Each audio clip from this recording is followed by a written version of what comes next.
es consideraciones técnicas para el diseño de un sistema UPS. Voy a tratar de que las presentaciones, que no son muchas, sean bastante dinámicas, bastante sencillas de entender y que podamos todos llevarnos a casa el mensaje principal de esta presentación, que es conocimientos de las consideraciones técnicas que hay que tener para poder plantear un UPS en un centro de cómputo, por ejemplo, ¿no? Empecemos entonces con este curso. Bien, en primer lugar, veamos qué es un UPS. ¿Qué es un UPS? Ya bueno, la mayoría que estamos, las personas que estamos en este mundo sabemos ya que es un UPS, ¿verdad? Un UPS no es más que una fuente de energía, es un fuente de suministro eléctrico que es capaz de dar energía eléctrica en el momento que más se necesita, ¿no? Es un dispositivo que puede hacer conmutaciones dentro de su electrónica para pasar de una fuente, que es la fuente de energía que viene de la calle, la energía comercial, y conmutar rápidamente hacia otra fuente de energía que es la de las baterías, que en este caso es una fuente de energía química. Entonces, es eso básicamente, una caja que tiene un conmutador dentro que puede hacer el switcheo desde una fuente de energía u otra. Entonces, eso es un UPS, básicamente, ¿no? Entonces, sin embargo, el UPS internamente tiene varios componentes, como cualquier estabilizador, como cualquier inversor. Entonces, el UPS se compone de varios elementos. Ahora los vamos a ir reconociendo uno por uno y vamos a tratar de que sean, de este ejemplo que he puesto aquí en la diapositiva, sea muy sencillo de entender. Por ejemplo, tenemos el UPS que tiene una entrada y una salida. Simple, es una caja, como les comenté, que tiene una entrada y una salida. En el interior hay varias etapas que están aquí diferenciadas por colores. Sin embargo, las más importantes es esta, la del rectificador, que dice PFC Rectifier, que es la etapa del rectificador que convierte, como sabemos, la energía alterna en energía continua. Luego, seguimos la flechita, vamos a ver que en la cajita azul figura un inversor. Y este inversor lo que hace es convertir, por supuesto, energía continua en energía alterna, ¿no? ¿Para qué hace esa doble conversión este UPS? Básicamente porque necesitamos que la energía que está ingresando por la entrada pueda transformarse desde corriente alterna a corriente continua. ¿Para qué? Para eliminar cualquier rastro de frecuencia, cualquier perturbación que esté asociada a la frecuencia. Que como sabemos hay varias, ¿no? Por ejemplo, los armónicos, los flickers, los sax, los swell, que son a veces múltiplos de la frecuencia fundamental, que es 60 Hz. Entonces, ¿qué pasa si pasamos de AC a DC? Eliminamos la frecuencia y en consecuencia también se tendrían que ir estas perturbaciones eléctricas. Bien, entonces esta función la hace el rectificador en compañía con el inversor. Más abajo tenemos a otras cajitas llamadas booster, baterías, cargador, etcétera, que no es más que el sistema de carga de las baterías. Mucho más abajo hay un panel frontal y hay un software de comunicación que son elementos periféricos, ¿verdad? Entonces, esto es básicamente un UPS. Esto es un UPS con un diagrama en bloques. Sin embargo, vamos a ver en los manuales, vamos a ver en la literatura, que en realidad el UPS se compone de mucho más etapas. Internamente hay mucho más componentes, ¿no? Hablamos de filtros de ruido, filtros MFI, hay una etapa de tiristores en antiparalelo, hay cargadores adicionales, muchas más cosas que no vamos a entrar en detalles en este momento. Sin embargo, quisiera que se entienda que el UPS básicamente es una caja que tiene un conmutador adentro que pasa que convierte la energía alterna en continua y luego de continua en alterna para eliminar todo tipo de vestigios de frecuencia y de perturbaciones eléctricas que se asocian a estas frecuencias, ¿no? Entonces, esto es un diagrama en bloques de un UPS. Las etapas ya las hemos mencionado, que es esto básicamente similar al diagrama en bloques que hemos mencionado anteriormente, ¿no? Sin embargo, hay otras cosas que debemos entender, que debemos saber sobre los UPS. Por ejemplo, ¿cuáles son los tipos de UPS? ¿Cuántos tipos de UPS? Ojo, cuando hablamos de tipos de UPS no estamos hablando de si son modulares o si son rackeables o si van montados en un piso, o si se pueden insertar dentro de un gabinete de 19 pulgadas, etcétera, ¿no? Cuando hablamos del tipo de UPS, estamos hablando de su tecnología, cómo son internamente. Entonces, basados en esta premisa, los tipos de UPS son tres: el UPS offline, el UPS interactivo y el UPS online. Estos tres tipos de UPS se diferencia muy fácilmente por el tiempo de conmutación. Veamos el primero, que es el UPS offline. El UPS offline es una tecnología para ser muy directos, es una tecnología antigua, es una tecnología que ya no se fabrica. Es una tecnología que está basada en un elemento muy sencillo, que es un filtro a la entrada. Una vez que la energía ingresa por los bornes del UPS, pasa por un filtro, ¿no? Y más abajo teníamos el inversor y las baterías. Sin embargo, el trabajo de este UPS offline era conmutar desde el filtro hacia las baterías, ¿no? Es decir, todo el tiempo estaba fuera de línea. Todo el tiempo la carga no estaba siendo protegida. Y él funcionaba únicamente cuando se lo requería. Por eso es que el tiempo de transferencia de un UPS offline, y repito, ya no se está fabricando, era de más o menos 10 milisegundos. Un tiempo bastante largo cuando se precisa atender una carga crítica en unos tiempos muy, muy cortos, ¿no? Entonces, 10 milisegundos era bastante. Hoy en día van a ver que esto ya no, ya no se fabrica, ya no es muy común, sin embargo, es bueno saberlo. Entonces, tenemos el UPS offline. El siguiente es un UPS que aún se fabrica y se fabrica mucho, ¿no? Sobre todo en equipos pequeños. Hablamos de un kVA, 2 kVA a lo mucho, pero en el rango de 1 kVA y 600 VA. Se trata de los UPS de tecnología interactiva, ¿no? Entonces, veamos que a diferencia del offline, acá ya se ha agregado una especie de estabilizador o un ABR, es un regulador automático de voltaje, que también es acompañado por un filtro a la entrada, ¿correcto? Entonces, eh, ya tenemos ahí dos elementos que podemos, eh, que podemos reconocer en esta tecnología de UPS. Bien, entonces sigue habiendo el switch conmutador, que viene a ser el elemento que va a hacer el cambio entre el estabilizador y el inversor. Este tipo de tecnología de UPS, como les repito, está asociado básicamente a capacidades pequeñas, un kVA por lo menos. También tiene un tiempo de transferencia. Es más corto que los 10 milisegundos que hemos hablado hace un momento de los UPS offline.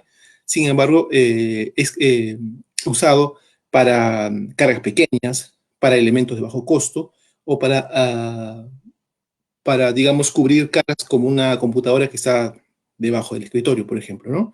Entonces, esa es la función de un UPS interactivo. ¿Hay corte? Sí, señor, hay un corte que más o menos es de 5 milisegundos hacia abajo, dependiendo de la tecnología de este UPS interactivo. Entonces, este es el segundo tipo de UPS, el UPS interactivo, que también tiene un proceso de corte de energía. Menor que el offline, sí, ciertamente menor, pero también debemos decir que este UPS es mucho más económico que el siguiente UPS, el siguiente tipo. Entonces, el siguiente tipo de UPS es el ya más comercial, es el que se fabrica ya con mayor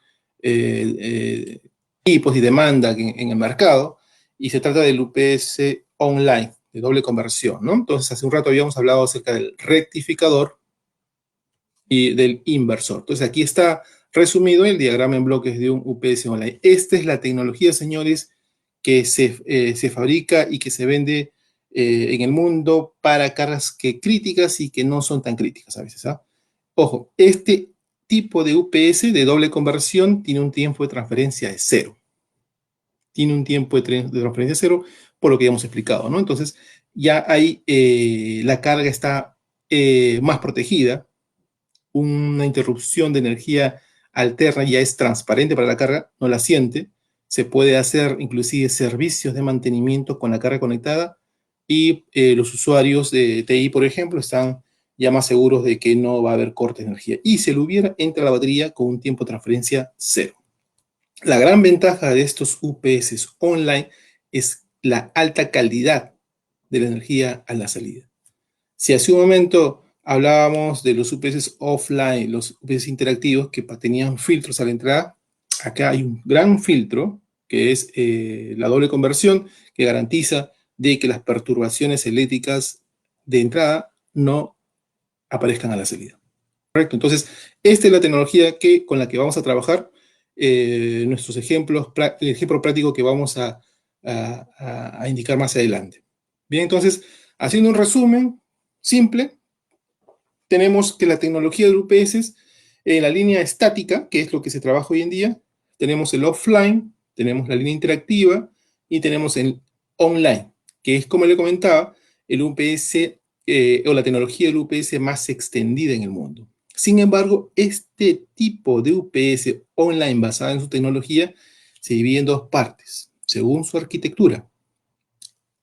Son los UPS convencionales y los UPS modulares, ¿no? Los UPS convencionales, llámese aquel equipo que está montado sobre piso, ¿no? Que tiene su estructura en un solo gabinete, no va a crecer, no puede crecer, puede ir conectarse en paralelo, sí, en paralelo con otros equipos, sí, pero no puede crecer dentro del mismo gabinete.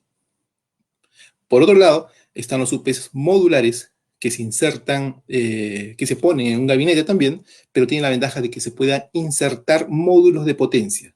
Módulos de potencia. Es decir, digamos, si tiene un UPS modular de 10 kVA, puede crecer en 10, 20, 30, hasta la capacidad máxima que soporte ese gabinete. Ese tipo de UPS modulares ciertamente son un poco más caros que los UPS convencionales, pero no dan la ventaja de poder crecer a futuro, ¿no? Nos pregunta Marcos, ¿cómo se verifica que sea un UPS online doble conversión?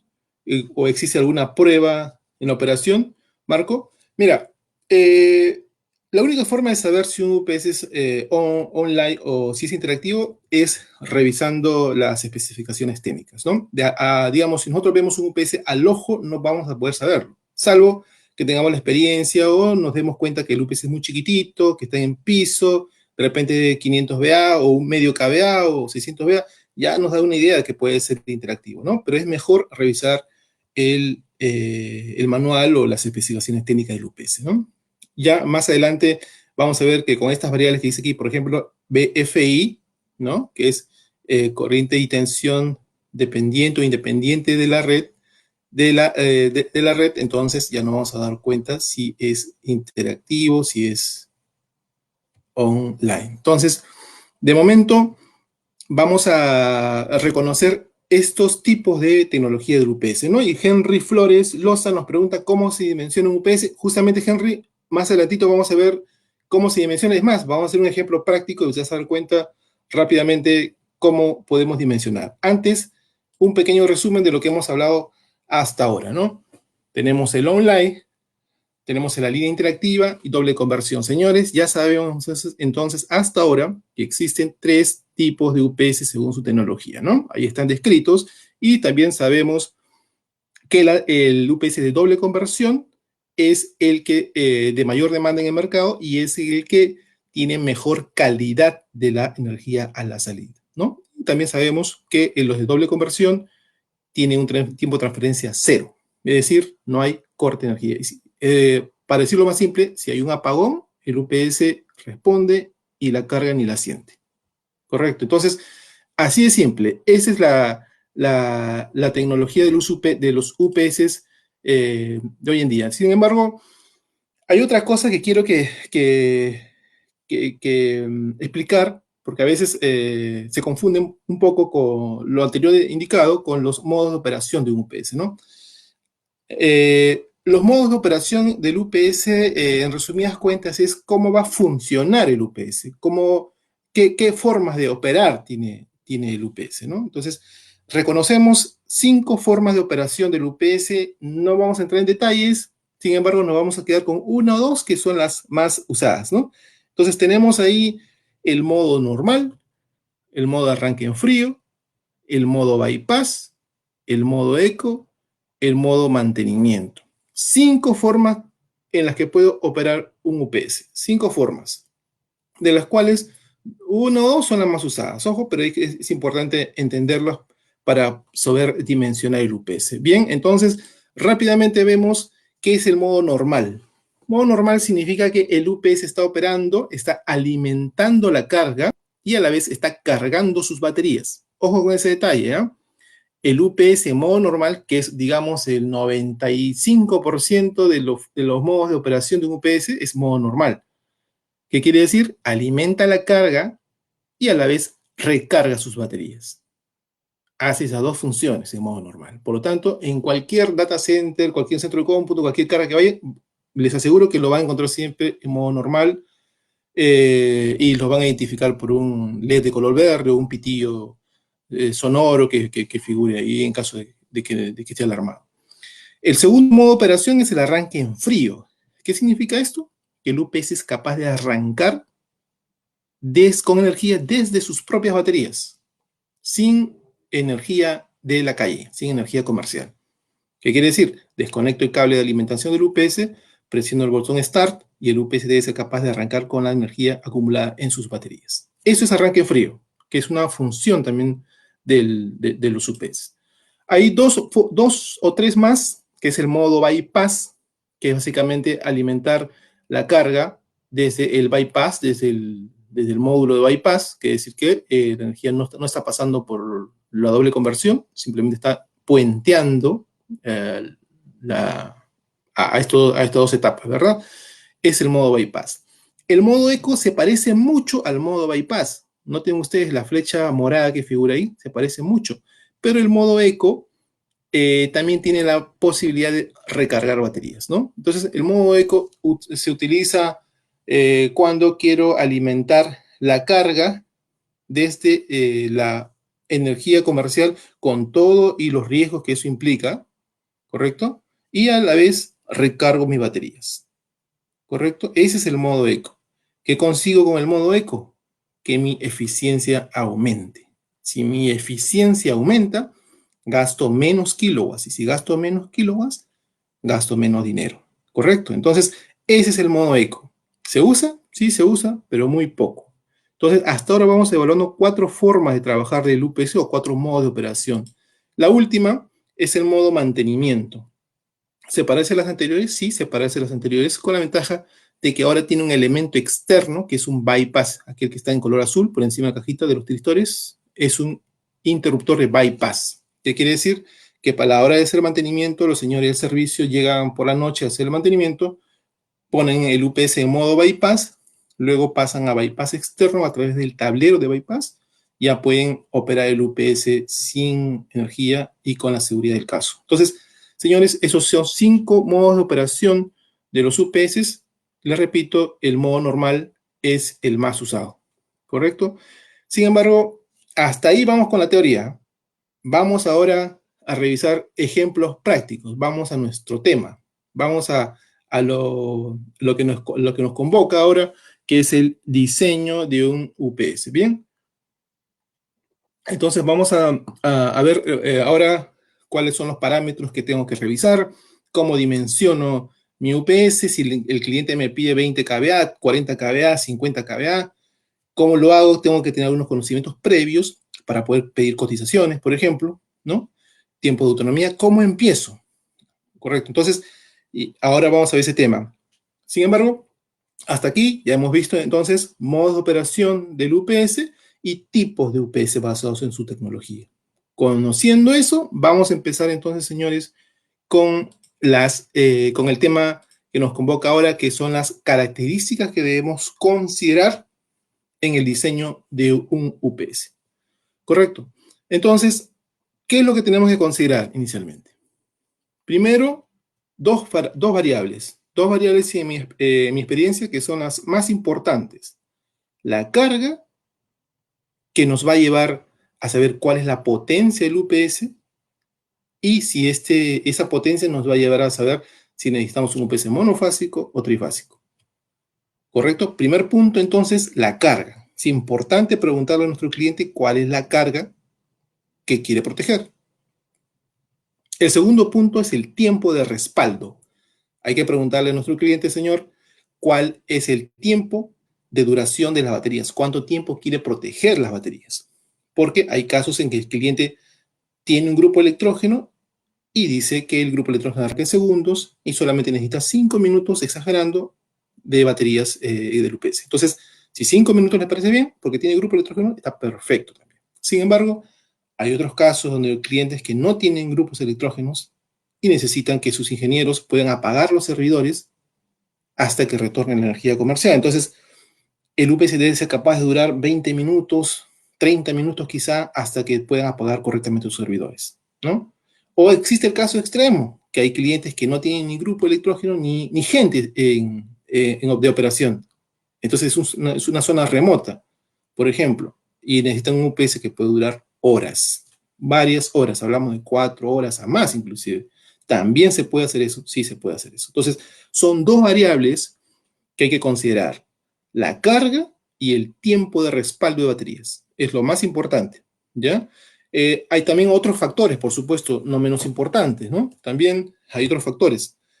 Por ejemplo, la estructura, lo que hemos hablado, qué tipo de estructura, si va a ser online, interactivo o offline, ¿ya? ¿Qué tipo de arquitectura? Si va a ser convencional, un UPS standalone, si va a ser, vas a trabajar en paralelo con otro UPS, o de repente el cliente lo quiere que sea rackeable en un gabinete de 19 pulgadas, ¿no? También hay que considerar otra tercera variable, que es el tipo de baterías. Hay clientes que pueden pedir baterías en plomo ácido nada más, otras que pueden pedir níquel, cadmio, otras que pueden pedirlo, por ejemplo, en litio, ¿no? Hay que considerar el tipo de baterías, porque no todos los UPS trabajan con todo tipo de baterías, ¿ah? Ojo con ese detalle. Hay que ver también el espacio disponible, porque hay data centers que son tan pequeñitos que a veces no entran nada más que un UPS que sea rackeable en el mismo gabinete de 19 pulgadas. O otras que pueden tener mucho espacio, donde hay inclusive aire acondicionado para poder climatizar las máquinas, ¿no? Eso es importante, el espacio también. Los dos puntos que también no son menos importantes son las especificaciones técnicas. Todo requerimiento, todo proyecto que implique UPS tiene que tener una hoja de datos, unos TDRs o unos RFQ, como le llamábamos, que son básicamente especificaciones técnicas, donde se tiene que decir cuál es el voltaje con el que va a operar, cuál es el factor de potencia con el que debe contar el UPS, cuál es la eficiencia del UPS, que es importantísimo ese dato, cuál es la eficiencia del UPS, cuál es el valor de THD, es decir, estamos hablando de porcentaje de armónicos, cuál es el voltaje de baterías con las que debe operar, cuál es el factor de cresta y otras cosas más, ¿correcto? Son otras cosas más que tenemos que revisar.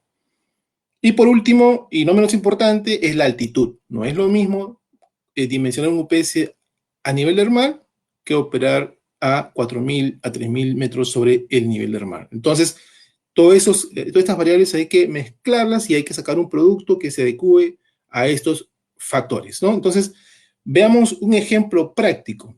Aquí vamos a entender rápidamente cómo es que podemos dimensionar el UPS, ¿correcto? Entonces, vamos a empezar. Nos hace una pregunta antes sobre un centro de cómputo, cuáles son las configuraciones de tipo de UPS recomienda y qué tipo de batería se emplearía, ¿no? En un centro de cómputo. En un centro de cómputo normalmente tiene que ir el online, correcto, el UPS online. ¿Qué tipo de baterías? Pueden ser las BRA de plomo ácido, que son las más convencionales, tanto en tecnología, en costo y en performance. Entonces, baterías de plomo ácido son recomendables para un centro de cómputo.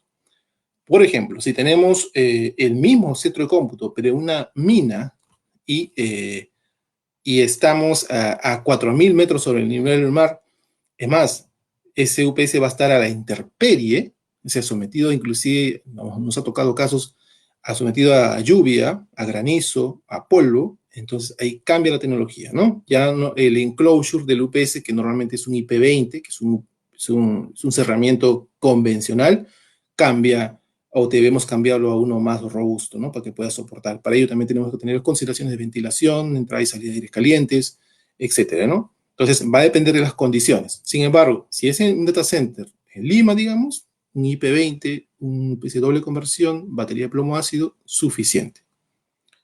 ¿Ya? Entonces, otra pregunta que nos hace Pablo Morcillo es, ¿todos los tipos de UPS entregan tensión estabilizada? Sí, Pablo, todos los UPS entregan tensión estabilizada. Ojo, cuando hablamos de tensión estabilizada, estamos hablando de que hay un ABR, que hay un regulador de voltaje en el interín, ¿no? Les digo eso porque muchas veces se menciona o se confunde el UPS con un estabilizador de voltaje. Recuerden, el estabilizador de voltaje como tal, que puede ser estado sólido, por ejemplo, o electrónico, de por sí es un ABR, es un regulador de voltaje. Sin embargo, el UPS tiene dentro un estabilizador, pero el estabilizador es parte de sus componentes, no lo es todo, porque también recuerda que tiene un rectificador, un inversor. Entonces, el UPS tiene dentro un estabilizador. Por lo tanto, la tensión de salida es estabilizada. ¿Ya? Correcto. Entonces, y es configurable, ¿no? Por ejemplo, si tenemos un UPS monofásico, podemos configurar la salida en 220 voltios, en 230, en 240. ¿Correcto? Nos pregunta también Adi Rodríguez, para un sistema con respaldo de grupos de electrógeno, ¿qué tipo de UPS es el más recomendable? He tenido problemas con el inversor, nos comenta, ¿no? Para un sistema que tenga respaldo de UPS, de grupo electrógeno o de cualquier tipo de otra fuente, es suficiente con un UPS online, ¿correcto? Un UPS online. Y además, debe ser un UPS online. Si ha tenido problemas con el inversor, hay que revisar exactamente qué ha pasado ahí, porque probablemente debas revisar el rango de tensión de entrada. Rango de tensión de entrada. Eh, los UPS, como les comentaba en el gráfico anterior, tienen una entrada y esa entrada tiene una ventana. Es decir, pueden, por ejemplo, ¿no? Un UPS monofásico que normalmente se alimenta con 220 voltios, puede recibir tensiones de 178 voltios, por decir, hasta 250 voltios, por poner un ejemplo, ¿no? En ese rango van a responder bien. Y también van a responder bien en función de la carga que tenga el UPS en ese rango de tensión de entrada. Si tenemos un grupo electrógeno, por ejemplo, muy antiguo o que se demora en arrancar o fluctúa mucho la tensión, puede ser que el UPS pueda entrar constantemente en modo bypass, porque el UPS reconoce que la tensión de entrada no es la correcta e inmediatamente pasa a bypass o pasa a baterías para proteger la carga, porque su función principal del UPS es proteger la carga. Entonces, si el UPS puede ser que reciba tensión inestable a la entrada proveniente de un grupo electrógeno, inmediatamente va a pasar a baterías. Y si se agota las baterías, va a pasar a bypass. Entonces, hay que revisar bien la tensión de entrada. No está de mal colocar un analizador de redes a la entrada del UPS. Eso nos va a dar cuenta de qué es lo que está pasando, ¿no? Nos comenta también Javier Navarro. Buenas tardes. Los filtros de entrada y salida, ¿con qué frecuencia se cambian y cuál es su vida útil? Los filtros de entrada y salida, Javier, normalmente en los UPS, inclusive los monofásicos, tienen filtros de RFI y tiene dos filtros en realidad la entrada, ¿no? Filtros de ruido y filtros de radiofrecuencia. Normalmente esos son partes de los componentes del UPS y normalmente no se cambian. Sin embargo, si te refieres a los condensadores electrolíticos de los UPS, eso sí hay que cambiarlos, ¿no? Normalmente se hace cada 6 meses o en función de cómo esté la sala. Si está muy llena de polvo, por ejemplo, hay que cambiarla muy seguido. Si los condensadores están ya inflados, también hay que cambiarlos muy seguido. Eso se ve en el servicio de mantenimiento, ¿no? Nos comenta también David Omar Laredo, dice, ¿habrá un rango de potencia donde se recomiende que las baterías sean internas o externas? Sí, buena pregunta, David. Mira, las baterías internas o externas ciertamente están relacionadas a la potencia del UPS. Por ejemplo, no vamos a tener un UPS de 800 kVA con baterías internas, ¿no? Eso no va a ocurrir, porque es demasiada potencia para las baterías que hay internas. Sin embargo, hace muchos años, recuerdo, había UPS hasta 30 kVA con baterías internas. Hasta 30 kVA con baterías internas. Sin embargo, Ya la tecnología ha ido creciendo y hoy en día podemos encontrar UPS hasta 250 kVA con baterías internas. Ojo, tener baterías internas implica también tiempos de autonomía cortos, porque las baterías internas generalmente son pequeñitas, ¿correcto? Entonces, si hay UPS con baterías internas, sí, pero sacrificamos un poco el tiempo de autonomía, ¿no? También nos pregunta, ¿qué se recomienda, Javier Navarro, qué se recomienda si en el mantenimiento preventivo se encuentran 2 o 3 baterías fuera de parámetros? ¿Se cambia todo el banco o solo se cambian las baterías averiadas? Mira, Javier, eso también es una buena pregunta. Si en el servicio de mantenimiento detectamos baterías averiadas, cuando mencionamos baterías averiadas, se supone que hemos revisado no solamente, Javier, el voltaje, es decir, no solamente hemos tomado un multímetro, hemos visto que la batería no tengan 12 voltios, sino 11 voltios, eso no lo es todo, ¿eh? Ojo con ese detalle. El multímetro nos va a decir cuál es el voltaje de las baterías, pero una batería que esté averiada por dentro también te va a dar los mismos 12 voltios o 13.5. No nos confiemos en los que nos dice solamente el voltímetro. La forma de saber si una batería está realmente averiada o no son dos maneras. Una, la manera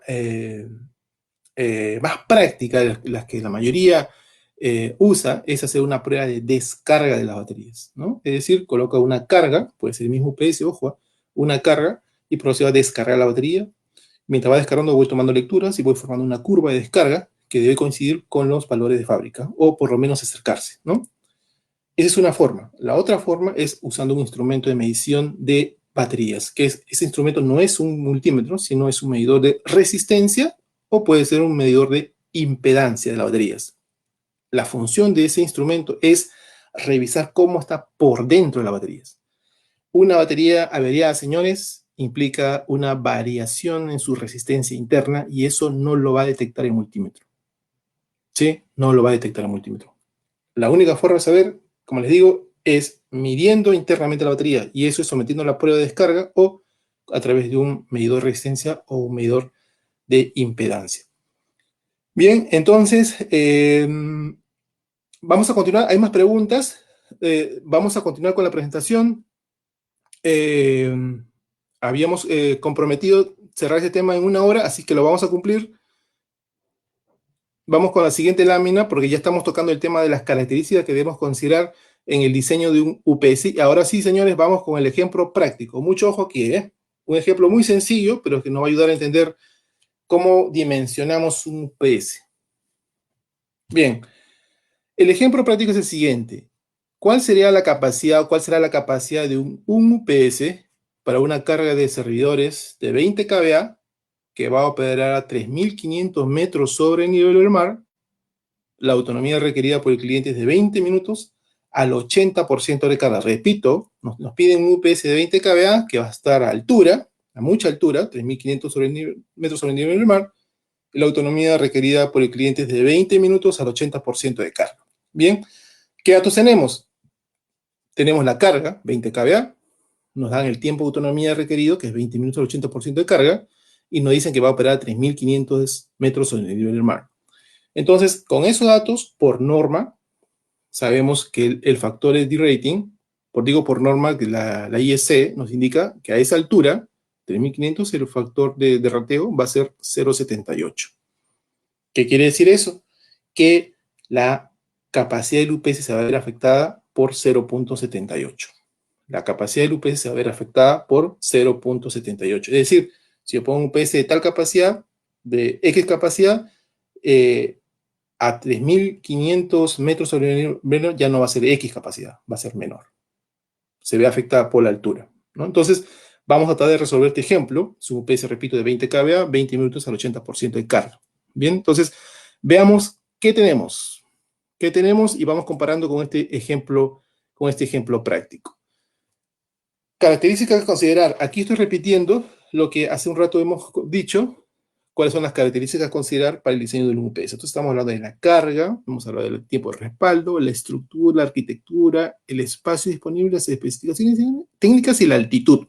Vamos a revisar cada una de ellas con el ejemplo práctico que está acá abajito, que lo he puesto en esta misma lámina acá abajo para poder verla, ¿no? Entonces, empecemos. Nos piden un UPS de 20 kVA. Si nos piden un UPS de 20 kVA, hay muchas posibilidades de que sea trifásico y pocas posibilidades de que sea monofásico, ¿no? Te digo por eso, porque los monofásicos generalmente se mueven entre 1 y 10 kVA. También hay monofásicos mayores a 10 kVA, pero normalmente no son frecuentes. Correcto. Entonces, en el diseño nos piden 20 kVA. Entonces, quiere decir que hay muchas posibilidades de que sea trifásico. No sabemos, el cliente no nos ha dicho que sea trifásico, pero nosotros ya por experiencia sabemos que hay mucha posibilidad de que sean trifásicos. Segundo punto, nos piden 20 minutos al 80% de carga. Entonces, si nos pide 20 minutos al 80% de carga, nos está pidiendo que la carga no sea calculada a 20 kVA, sino al 80% de 20 kVA, que es 16 kVA. Entonces, debo calcular 20 minutos a 16 kVA. Segundo punto, en base a su estructura, ¿cuál debo reconocer? ¿Cuál debo elegir? ¿El offline, el interactivo o el online?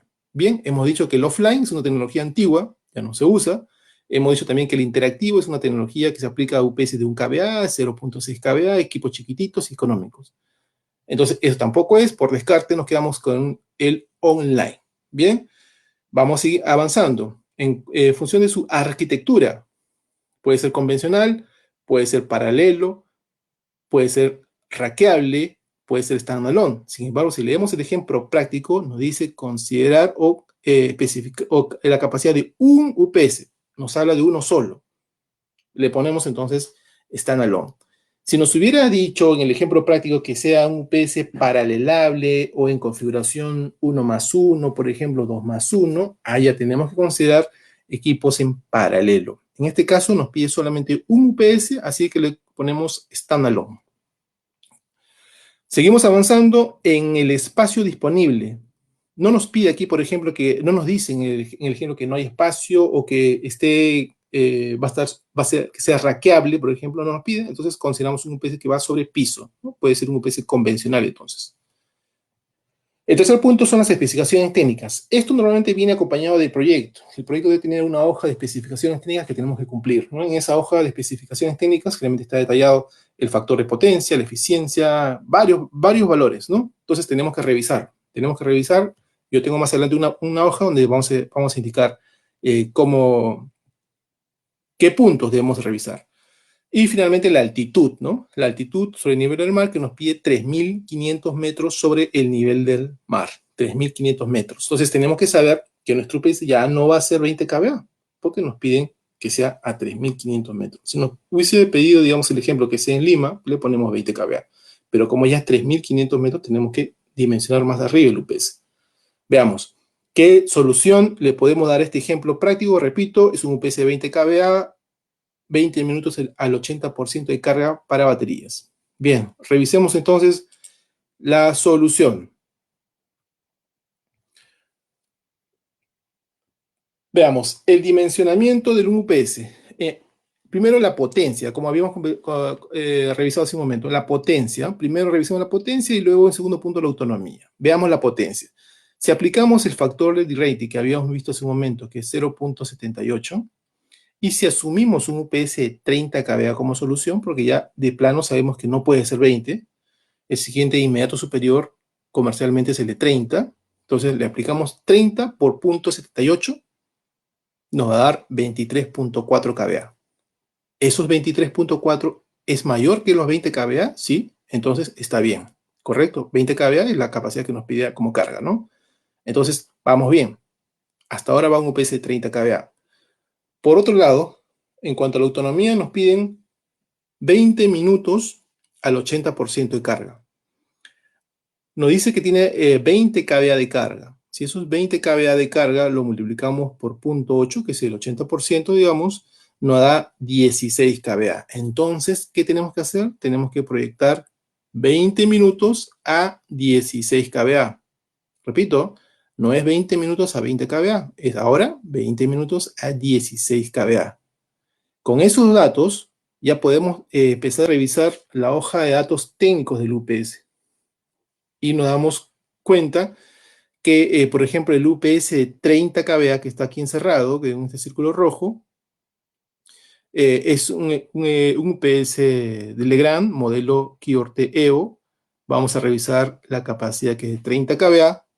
Este UPS es un modelo standalone, pero también se puede paralelar, pero en este caso vamos a usar la característica del standalone. Luego, ¿qué otro dato tenemos? Nos dice, podemos usar que es 60 Hz, nos aseguramos que es 60 Hz, porque en Perú manejamos esa frecuencia, 60 Hz. Luego tenemos que el voltaje es 400 voltios, que en realidad puede ser 380 o 415 voltios. Si revisamos hace un momento, el ejemplo no nos indicaba qué voltaje, pero este tipo de UPS trifásicos normalmente se ofrecen en 380 voltios, ¿no? También hay UPS en opciones como 208, 220 voltios, 208 bifásico también. Sin embargo, el más comercial, yo diría casi todos, es 380 voltios, o 400 o 415 voltios, ¿no? Eso no implica que también haya UPS en 480 voltios. Luego, otra característica en la hoja de datos del Kiorte Evo, que es el UPS Legrand, vemos que opera con baterías de plomo ácido, sin problemas. Entonces, ese sería nuestro UPS como capacidad, ¿no? Vamos con un UPS 30 kVA, que a 3.500 metros sobre el nivel del mar me da 23.4 kVA. ¿Correcto? Entonces, la elección correcta es el UPS 30 kVA. Ahora reviso la autonomía. Recuerdo que me pedían 20 minutos a 16 kVA, como hemos revisado hace un momento. Entonces, ahora reviso la tabla de autonomías de este UPS Kiorte Evo de 30 kVA, que está acá abajo en la parte inferior izquierda. Vemos que la tabla de autonomías de este UPS 30 kVA a 16 kVA, que es el 80% de 20 kVA, me va a dar 22 minutos con 4 string de 30 baterías de 9 amperios. 4 string de 30 es lo mismo que decir 120 baterías. 120 baterías de 9 amperios. Entonces, la solución sería esa, ¿no? Le colocamos 120 baterías internas, porque este UPS, este modelo Kiorte Evo de Legrand, tiene posibilidad de colocar baterías internas dentro del propio UPS. Le colocamos 120 baterías internas de 9 amperios, ¿correcto? Entonces, puede ser también que haya UPS, perdón, con capacidad para colocar menos baterías, ¿no? Por ejemplo, entonces podríamos colocar 60 baterías internas y las otras 60 las colocamos de manera externa, con la salvedad de que las baterías tienen que ser de la misma capacidad. Y el bus o sea, el voltaje del banco de baterías debe ser también de la misma capacidad. Entonces, puede ser que tengamos, como les comento, UPS que solamente acepten 60 baterías internas, otros hasta 180. Entonces, hay que evaluar bien cuál es el espacio que tienen o que soportan las baterías de este UPS, ¿no? Para hacer un ejemplo práctico, entonces hemos considerado 120 baterías para este UPS 30 kVA. Entonces, esa sería la solución. Tendríamos que proponer un UPS 30 kVA dentro de toda la cartera de productos, la cartera de UPS que tenemos en Legrand. Seleccionamos entonces este de aquí, el Kiorte Evo, ¿no? Que en este caso va hasta 60 kVA, de 10 hasta 60 kVA. Entonces, este sería la solución para nuestro ejercicio, pero un dato más. Noten ustedes que al costado de este círculo rojo, al costado derecho, también hay otro UPS que dice de 10 a 60 kVA. Entonces, ¿por qué no escogemos este de 10 a 60 kVA también? Que es el modelo Trimod HE de Legrand. Porque este modelo Trimod HE de Legrand es un UPS modular. Es un UPS que se puede insertar módulos de potencia dentro del gabinete y puede crecer, ¿no? Entonces, si ambos cumplen, bien. les podemos proponer a nuestro cliente ambos modelos, tanto el modular como el convencional. Sin embargo, hay una diferencia de precios entre ellos, ¿no? Dependiendo de los módulos de potencia, dependiendo del espacio que tengan para baterías, puede haber diferencia de precios. Entonces, si consideramos entre un UPS modular ligeramente más caro que uno convencional y el cliente no ha solicitado modular, entonces le ofrecemos un UPS convencional standalone de 30 kVA, que en la familia de los UPS Legrand está dentro de los UPS online, ¿no? Para aplicaciones críticas, ¿correcto? Entonces, la elección sería este modelo de UPS. Sin embargo, no debemos dejar de considerar que también hay capacidades pequeñas, ¿no? Estamos hablando de UPS interactivos que van desde de 1 a 3 kVA, a unos son más chiquitos de 0.6 a 1.5, ¿no? kVA. Hay una variedad de modelos, algunos con mayores bondades que los otros, algunos con posibilidad de poder monitorear vía SNMP, vía protocolo de red, vía TCP/IP, otros no son monitoreables, otros tienen posibilidad de contar con contactos secos para alarmas remotas, otros inclusive pueden tener posibilidad de colocar cargadores de baterías adicionales para mejorar el tiempo de recarga de baterías. Algunos tienen, por ejemplo, tipo de tomas especiales, IEC, y otras son NEMA. Hay una variedad de opciones, ¿correcto? Entonces, vamos a elegir en función de la tecnología del UPS y de la que nos pida nuestro cliente. Sin embargo, si es que a veces se complica un poco la selección del UPS porque podríamos tener inconvenientes con algunos detalles técnicos como el THDI, por ejemplo, que algunos modelos no calzan con el otro, o por ejemplo la capacidad de sobrecarga, ¿no? Que algunos clientes nos piden 150% de capacidad de sobrecarga en un minuto, por ejemplo. Algunos UPS pueden cumplir, otros no. Para eso estamos nosotros, para poder ayudarlos en la selección del mejor UPS, ¿no? Entonces, nos envían las especificaciones técnicas, nosotros podemos hacer el trabajo de poder seleccionar la mejor máquina para su cliente, por supuesto también el mejor precio, acompañado de las características técnicas y el respaldo que le ofrecemos en Legrand. Bien, señores, esta es la presentación que le tenía preparada para ustedes. He tratado de ser bastante práctico con la presentación porque la idea es siempre llevarnos a casa conceptos que nos puedan durar, ¿no? Que nos pueden ayudar a definir en los momentos que necesitemos definir o dimensionar un UPS correctamente. Muchísimas gracias. Si empezamos con las consultas, si las hubiere, por ejemplo,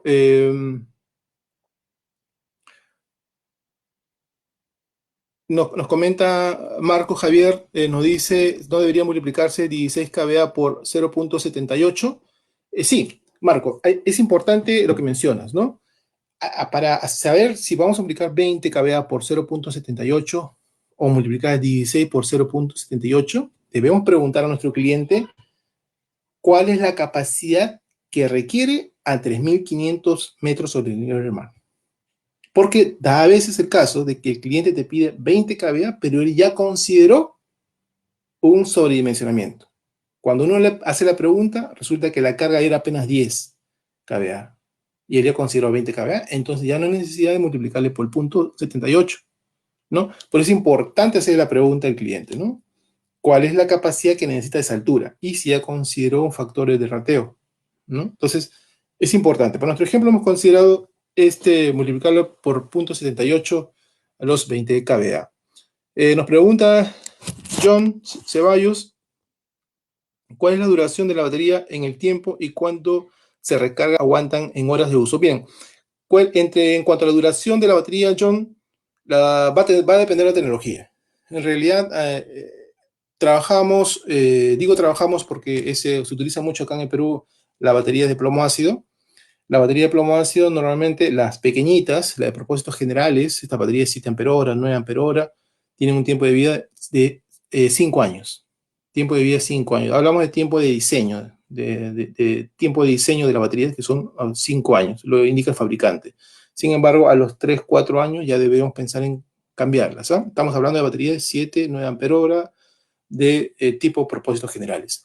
Sin embargo, hay baterías también de plomo ácido, BRLA, que pueden tener un tiempo extendido hasta 10 años, de acuerdo a la tecnología y de acuerdo a la marca del fabricante. Ojo, 10 años. No he visto baterías de plomo ácido mayores a 10 años. Sin embargo, hay baterías superiores a esas, que pueden ser, por ejemplo, plomo calcio, que se usa mucho en Europa, que tienen certificaciones Eurobat, pueden ir más allá de los 10 años. Más allá de los 10 años. Pueden ser 15 años, por ejemplo. Sin embargo, hay un paso siguiente. Por ejemplo, la batería es níquel-cadmio.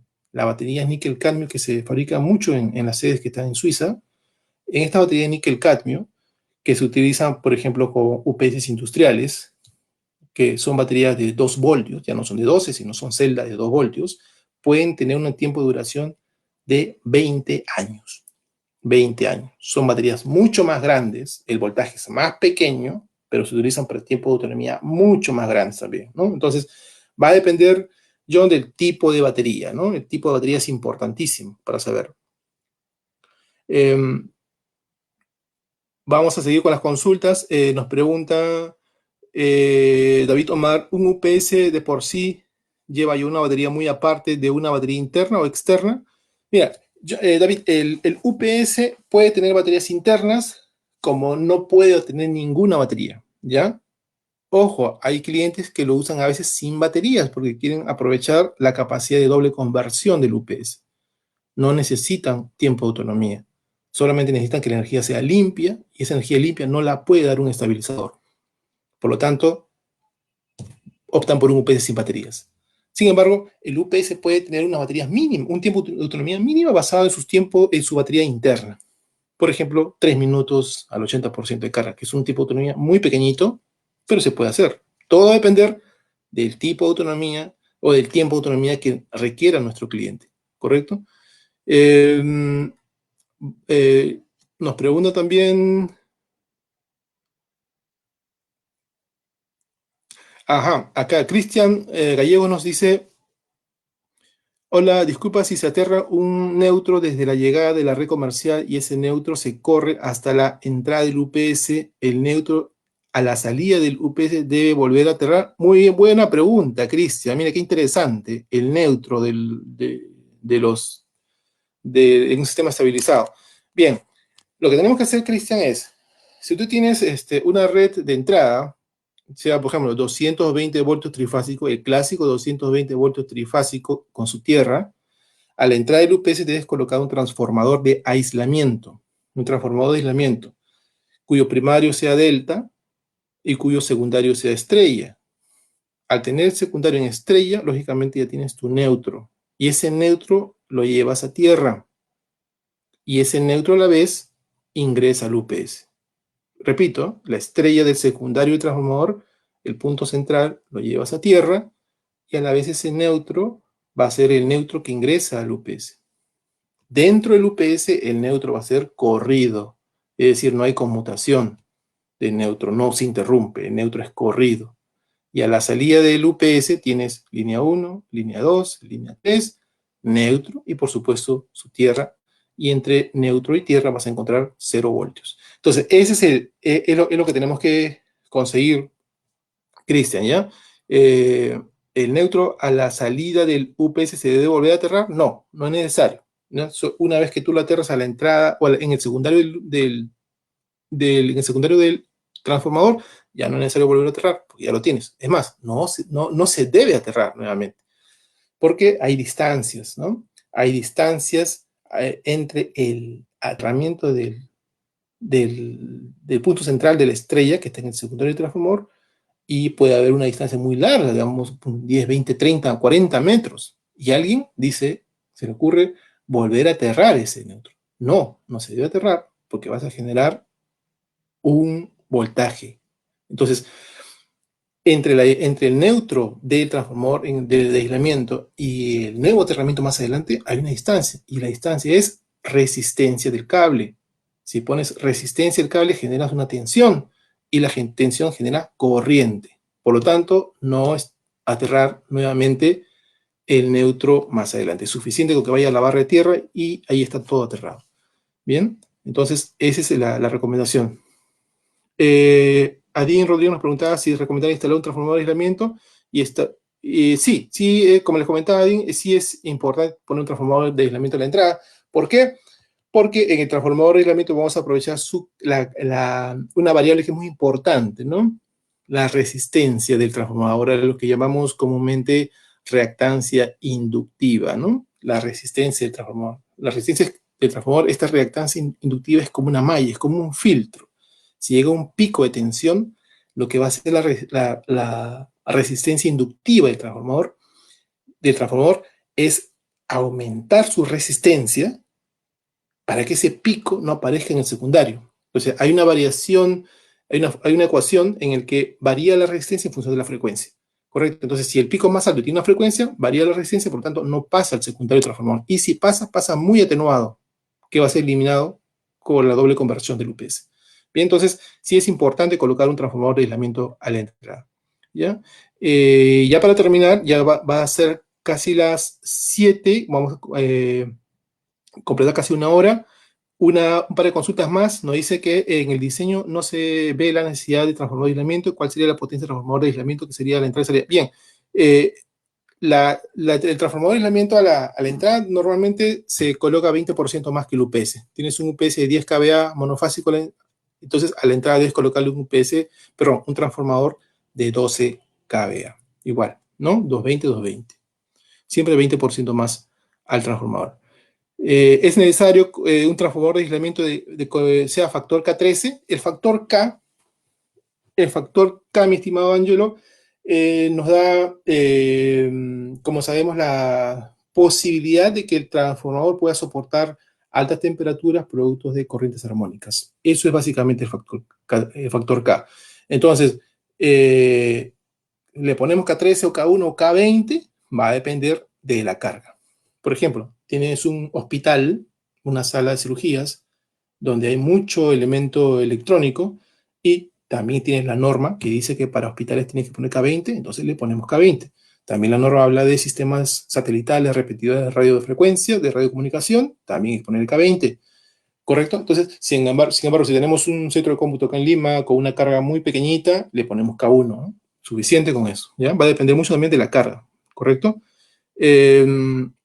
Nos pregunta Wilmer Alexander, finalmente, si hay un software para diseñar un UPS. No, bueno, en realidad tenemos en Legrand nuestra página web donde puedes entrar al configurador y puedes seleccionar el UPS en función de la carga, más o menos como lo que hemos hecho, y te va a dar el modelo, ¿correcto? No existe un software como tal, pero sí podemos hablar de una macro en Excel para poder calcular el tiempo de autonomía de los UPS, ¿no? Esto es lo que podemos hacer para ayudarles con el dimensionamiento del UPS, ¿no? Bien, señores, les agradezco muchísimo por su tiempo. Me ayuda también a mí a reforzar algunos conocimientos que siempre es bueno volverlos a conversar, volverlos a replantearlos, y espero que se encuentren bien. Cuídense mucho, por favor, no son buenos tiempos, hay que cuidarse mucho, y los espero en una próxima oportunidad. Muchísimas gracias y hasta pronto.